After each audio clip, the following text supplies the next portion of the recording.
Good morning friends. आज हम sound waves के वेव एस्पेक्ट के बारे में कुछ बातें करेंगे, जिसमें फर्स्ट टर्म आती है वेव फ्रंट।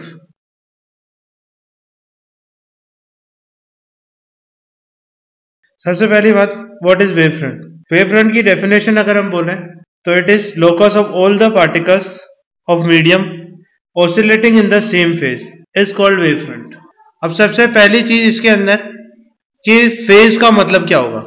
फेज का मतलब होता है कि सारे पार्टिकल्स एक जैसी पोजीशन पर है और एक ही जैसा बिहेवियर शो कर रहे हैं। उन सारे पार्टिकल्स को हम सेम फेज के पार्टिकल्स बोलेंगे। फॉर एग्जांपल, अगर मैं सपोज एक पॉइंट सोर्स लूं, यहां पर ये पॉइंट सोर्स वेव्स एमिट कर रहा है सभी डायरेक्शन में।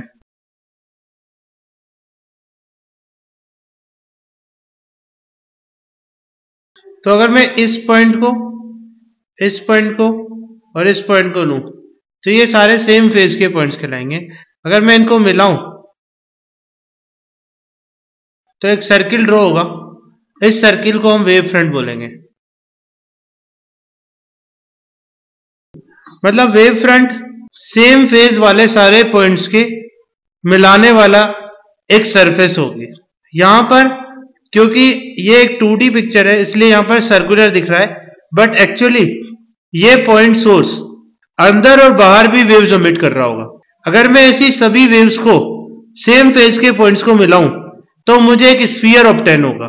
ये स्फीयर एक वेव फ्रंट होगा जिसे हम स्फेरिकल वेव फ्रंट बोलते हैं। वेव फ्रंट की नेचर सोर्स पर डिपेंड करती है। अगर सपोज सोर्स पॉइंट सोर्स है तो जैसा हमने अभी देखा वेव फ्रंट हमें कैसा मिलेगा, स्फेरिकल नेचर का। तो सबसे पहले वेव फ्रंट की डेफिनेशन लिख लेते हैं। It is locus of all the particles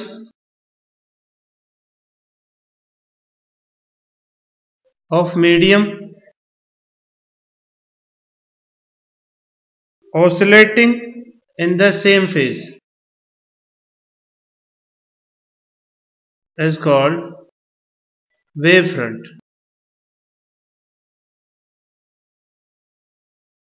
Now about types of wave front.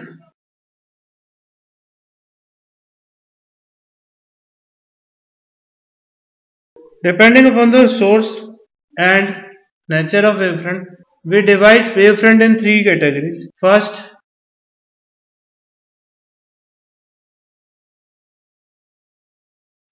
is plane wavefront. Second one is spherical wavefront, and third one is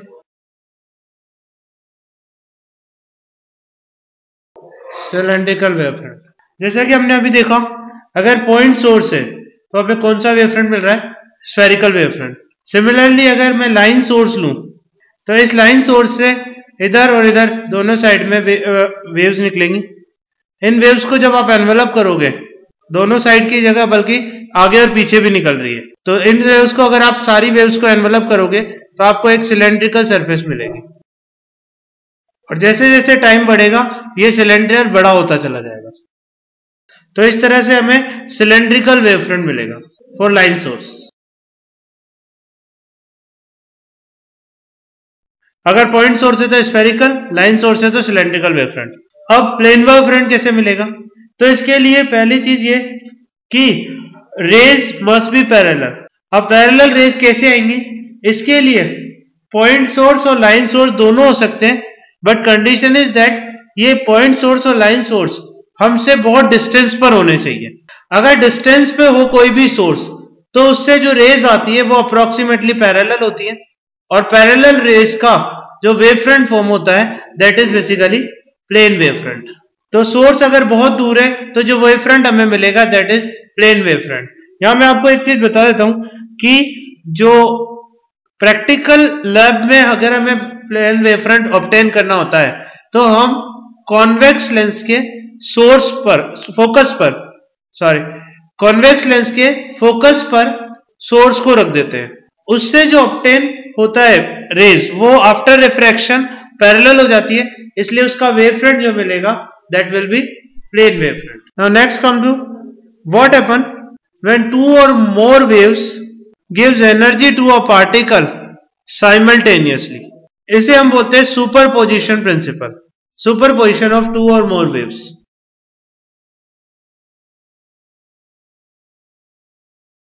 तो सुपरपोजिशन प्रिंसिपल में बेसिकली मीडियम के किसी particle को दो या दो से ज्यादा वेव्स एक साथ एनर्जी प्रोवाइड करनी है। सपोज एक पार्टिकल है जिसको फर्स्ट वेव y1 डिस्प्लेसमेंट ऊपर की तरफ दे सकती है, इसी पार्टिकल को सेकेंड वेव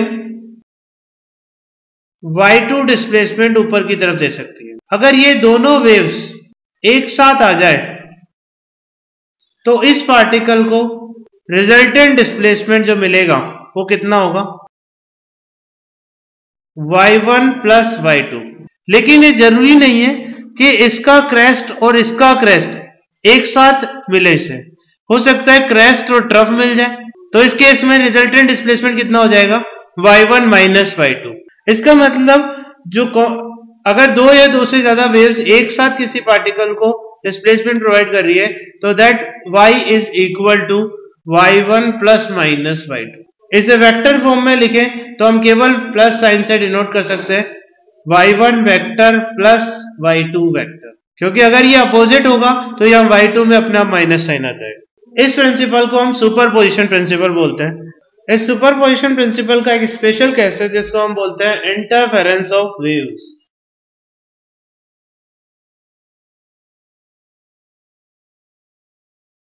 सुपरपोजिशन प्रिंसिपल में कोई भी दो वेव्स किसी भी डायरेक्शन से आ सकती है और वो आपस में जब एक साथ इंटरफेयर करेंगी तो दैट इज सुपरपोजिशन प्रिंसिपल।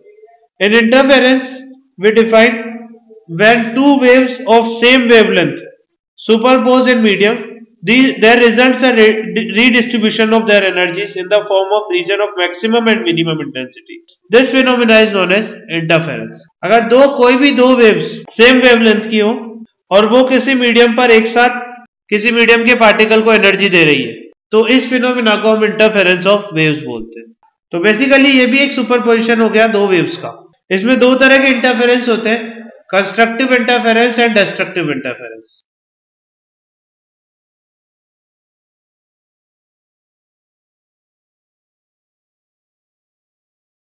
अगर कोई भी दो वेव्स इस तरह से एक दूसरे से इंटरफेयर हो कि रिजल्टेंट डिस्प्लेसमेंट इंडिविजुअल डिस्प्लेसमेंट का से ज्यादा आ रहा है तो in that case interference is constructive interference, जैसा कि हमने इस एग्जांपल में देखा था। फर्स्ट वेव y1 उठा रही थी, y2 उठा रहा था दूसरी वेव, अगर दोनों एक साथ सुपर इम्पोज किया तो particle y1 plus y2 displacement from the mean position ऊपर उठ गया। इसका मतलब इसमें जो रिजल्टेंट डिस्प्लेसमेंट है वो y1 और y2 से ज्यादा आ रहा है। इस तरह के इंटरफेरेंस को हम कंस्ट्रक्टिव इंटरफेरेंस। डिस्ट्रक्टिव इंटरफेरेंस के केस में सपोज फर्स्ट वेव लूं मैं, फर्स्ट वेव y1 इस पार्टिकल को ऊपर उठा सकती है एंड सेकेंड वेव यहां पर ट्रफ बना रही है। दैट मीन्स अगर ये इस पार्टिकल को y2 नीचे ले जा रही है, अगर ये दोनों एक साथ इसी पोजीशन पर इंटरफेयर करती है तो उस केस में जो रिजल्टेंट बनेगा उसमें रिजल्टेंट डिस्प्लेसमेंट बहुत छोटा सा बनेगा।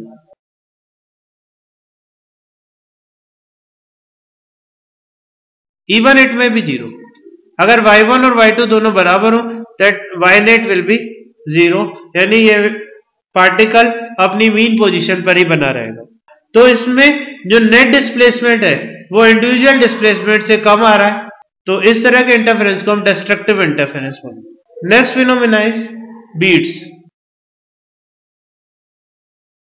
If two sound waves of nearly equal but not exactly equal frequency travel in same direction at a given point due to their superposition, intensity alternately increases and decreases periodically. फिर दो या दो से ज्यादा वेव, दो या waves mainly, अगर दो वेव्स लगभग सेम फ्रीक्वेंसी की हो, एग्जैक्टली सेम फ्रीक्वेंसी की नहीं होगी, अप्रोक्सीमेट सेम फ्रीक्वेंसी की होगी, अगर दोनों सेम डायरेक्शन में इंटरफेयर करती हैं तो उस केस में हमें पीरियोडिक वेरिएशन मिलता है, यानी कोई भी आवाज पीरियोडिकली बहुत ऊपर जाती है और फिर एकदम से वो आवाज स्लो डाउन होती जाती है। इस फिनोमिना को हम बीट्स बोलते हैं। बीट्स की फ्रीक्वेंसी जो है, फ्रीक्वेंसी ऑफ बीट दोनों वेव्स की फ्रीक्वेंसी के डिफरेंस के इक्वल होती है, that is f1 minus f2। Beats का कुछ हद तक मैं ग्राफ बनाऊं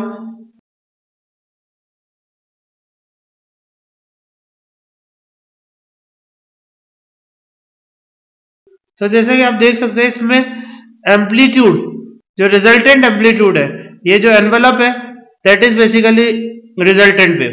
तो इसका जो रिजल्टेंट एम्पलीट्यूड है वो टाइम के साथ चेंज हो रहा है। रिजल्टेंट एम्पलीट्यूड इस पोजीशन पे मिनिमम है, इस पोजीशन पर मैक्सिमम आ रहा है, फिर कम हो रहा है, फिर मैक्सिमम आ रहा है। इस वजह से जो आवाज है वो इस जगह पर बहुत कम सुनाई देगी, फिर धीरे धीरे वो आवाज बढ़ती जाएगी, एम्पलीट्यूड बढ़ता जा रहा है तो लाउडनेस बढ़ती जाएगी। तो इसकी लाउडनेस ज्यादा होगी, देन टाइम के साथ उसी जगह पर लाउडनेस कम हो जाएगी। तो टाइम के साथ एक ही जगह जो लाउडनेस का फ्लक्चुएशन चलता रहेगा। इस फिनोमिना को हम बीट्स बोलते हैं। नॉर्मली अगर ये beats up to 7 beats 3 to 7 beats per second हो तो एक ह्यूमन ईयर इन बीट्स को जस्टिफाई कर सकता है। पर ये बीट्स बहुत फास्ट हो जाए तो फिर हमें बीट्स डिस्टिंग्विश करने में प्रॉब्लम आने लग जाएगी। Next phenomena is stationary wave. The next phenomena is stationary waves. अगर दो वेव्स सेम फ्रीक्वेंसी की और एम्पलीट्यूड की हो और अपोजिट डायरेक्शन में आए और दोनों अपोजिट डायरेक्शन से सुपर इम्पोज करें तो जो रिजल्टेंट वेव बनेगी that will B stationary wave. Stationary wave हम इसलिए बोलते हैं क्योंकि इसमें हर पार्टिकल की टोटल एनर्जी कांस्टेंट हो जाती है, इसलिए हम इसे स्टेशनरी वेव बोलते हैं। इसमें जिस पार्टिकल का एम्पलीट्यूड 0 है उस पॉइंट को हम नोड बोलेंगे और जिस पार्टिकल का एम्पलीट्यूड मैक्सिमम आ रहा है उस पॉइंट को हम एंटी नोड बोलेंगे। स्टेशनरी वेव का ग्राफ इस तरह बनेगा, यानी इस जगह पर पार्टिकल मैक्सिमम एम्पलीट्यूड से वाइब्रेट कर रहा है तो इस पोजीशन को हम एंटी नोड बोलते हैं। और इस पॉइंट का पार्टिकल मिनिमम एम्पलीट्यूड से वाइब्रेट कर रहा है तो इसको हम बोलते हैं नोड। टाइम के साथ एंटी नोड और नोड दोनों का एम्पलीट्यूड चेंज नहीं होगा, एम्पलीट्यूड अपनी जगह पर रहेगा, वाई डिस्प्लेसमेंट चेंज हो सकता है। ये हमेशा इसी एम्पलीट्यूड से वाइब्रेट करता रहेगा, ये हमेशा 0 एम्पलीट्यूड से वाइब्रेट करेगा या मिनिमम एम्पलीट्यूड से वाइब्रेट। इस लूप की एनर्जी टाइम के साथ कांस्टेंट रहेगी। जितनी एनर्जी ये इधर प्रोवाइड कर रहा है उतनी एनर्जी इधर वाली वेव से ऑब्टेन कर रहा है, इसलिए इसे स्टेशनरी वेव बोलते हैं। नेक्स्ट वेव इंटरफेरेंस का एक और प्रैक्टिकल एग्जांपल लेते हैं जिसे हम ऑर्गन पाइप बोलते हैं। ऑर्गन पाइप में हम दो केस डिस्कस करेंगे। स्टेशनरी वेव का हम एक और प्रैक्टिकल एग्जांपल लेते हैं जिसे हम ऑर्गन पाइप कहते हैं।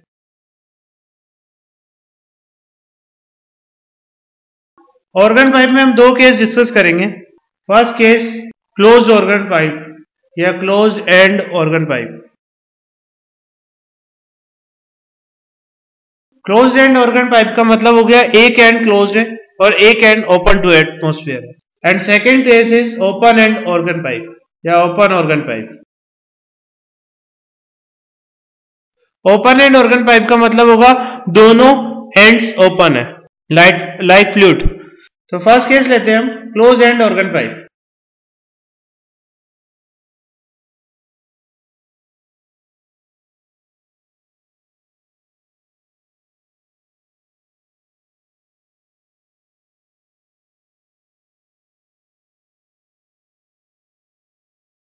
तो क्लोज्ड एंड ऑर्गन पाइप में जब हम किसी ऑर्गन पाइप के जिसका एक एंड क्लोज्ड है इस पर अगर हम ट्यूनिंग फोर्क से वाइब्रेट कराते हैं तो इस केस में साउंड पार्टिकल्स ऊपर नीचे वाइब्रेट करते हैं और इस तरह से ये साउंड वेव नीचे जाती है।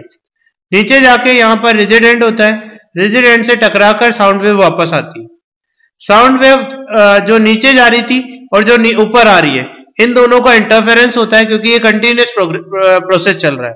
ऊपर से नीचे आने वाली और नीचे से ऊपर जाने वाली साउंड वेव्स का इंटरफेरेंस होता है और इससे स्टेशनरी वेव डेवलप होती है। ये स्टेशनरी वेव का फर्स्ट केस है जिसके अंदर ओपन एंड पे ऑब्वियसली हमेशा एंटी नोड बनेगा और क्लोज एंड पर क्योंकि पार्टिकल्स मूव नहीं कर सकता इसलिए नोड बनेगा। तो यहां पर नोड बन रहा है और यहां पर एंटी नोड बन रहा है। यहां इससे साफ पता चल रहा है कि ये एक हाफ लूप बन रहा है और half loop correspond to lambda by 4 होता है। तो इस लेंथ को हम लेमडा 1 बाई 4 लिख सकते हैं। That means L equal to in this case lambda 1 by 4 होगा। अगर L equal to lambda 1 by 4 है तो फ्रीक्वेंसी हम जानते हैं F इक्वल टू या F1 equal to V upon lambda 1 होती है। तो F1 equal to V upon lambda 1 हो जाएगी।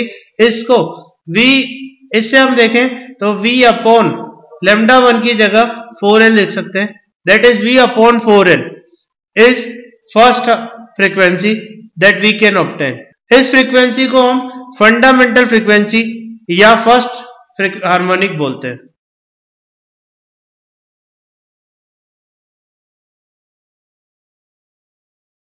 इसका एक और नाम है फंडामेंटल टोन। तो फंडामेंटल फ्रीक्वेंसी हो गई V upon 4L in closed end organ pipe. Second case is first overtone और थर्ड हार्मोनिक। फर्स्ट के बाद सीधा थर्ड हार्मोनिक, ऐसा क्यों बोला हमने ये अभी आपको समझ में आएगा।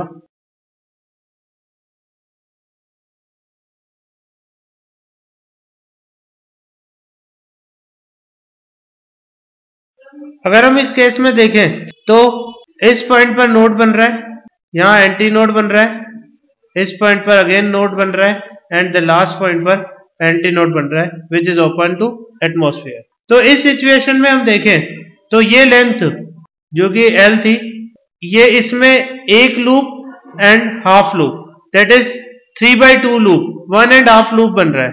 1.5 लूप का मतलब हो गया कि ये डिस्टेंस 3 लैम्डा बाई 4 के कॉरस्पॉन्डिंग है। तो अगर इस कंडीशन में हम देखें तो लेंथ इक्वल टू हो जाएगी 3 लैम्डा 2 अपॉन 4। इससे हम देखें तो जो फ्रीक्वेंसी आएगी that will B P upon lambda 2 और लैम्डा 2 की वैल्यू अगर हम यहां रखें तो इससे आएगा V upon into 3 that is 3V upon 4L। तो अगर हम ध्यान से देखें तो F2 is 3 times of fundamental frequency, इसलिए इसे हम थर्ड हार्मोनिक बोलते हैं। इन द सिमिलर फैशन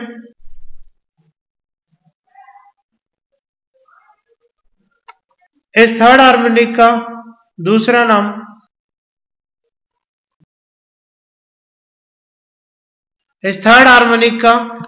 नाम फर्स्ट ओवरटोन भी है। Next is fifth harmonic F5 equal to F3 equal to 5F1 equal to 5V upon 4L। So we can say F1 is to F2 is to F3 is equal to 1 is to 3 is to 5 and so on। तो इससे हमें ये दिखाई दे रहा है कि जब closed end organ pipe होता है तो उस केस में इवन हार्मोनिक एब्सेंट होते हैं, only odd number of harmonic present होते हैं। Next is open end organ pipe.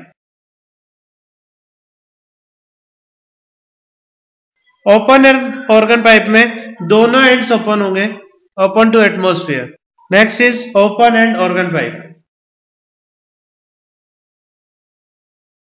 Open end organ pipe में दोनों एंड्स ओपन होंगे।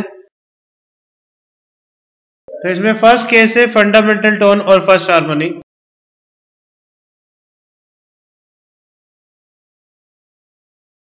इसमें यहां एंटी नोड बनेगा, then node, then anti node. तो जैसा कि फिगर से दिख रहा है that L equal to lambda 1 by 2, क्योंकि इसमें half plus half 1 loop complete हो रहा है। So L equal to lambda 1 by 2 that means lambda 1 equal to 2L। Now frequency F1 equal to V upon lambda 1 which is equal to V/2L। इसको हम again first harmonic या fundamental tone या fundamental harmonic बोलेंगे।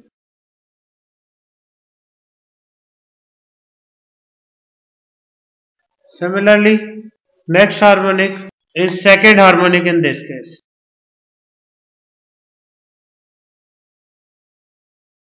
It is also known as first overtone.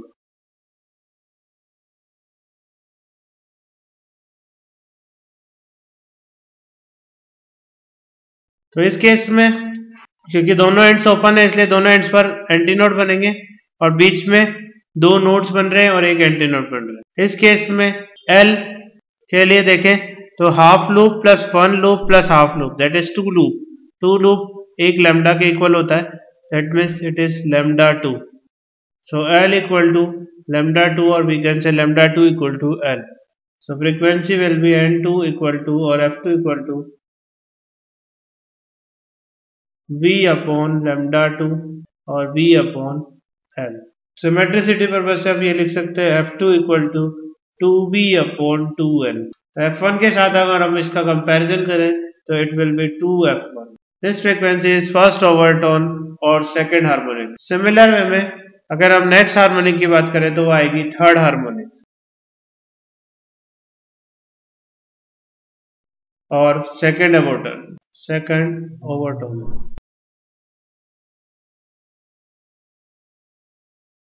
So we can directly write it that second overtone will be F3 equal to 3V/2L or 3F.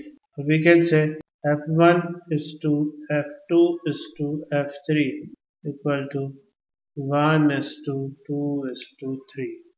यानी इसमें सारे harmonics present होते हैं जबकि closed end organ pipe में only odd number of harmonics are present।